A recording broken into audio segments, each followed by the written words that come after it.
মাগুরায় ধর্ষণের শিকার ৮ বছরের শিশুটিকে উন্নত চিকিৎসার জন্য রাজধানীর সম্মিলিত সামরিক হাসপাতাল সিএমএইচে স্থানান্তর করা হয়েছে।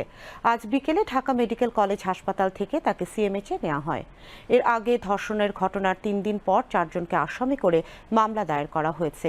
আজ সদর থানায় শিশুটির মা মামলাটি দায়ের করেন। আসামিরা হলেন শিশুর বোনের স্বামী সজীব শেখ, সজীবের ভাই রাতুল শেখ, তাদের মা জাহেদা বেগম ও বাবা হিটু শেখ। আগেই এই ৪ জনকে আটক করা হয়েছিল।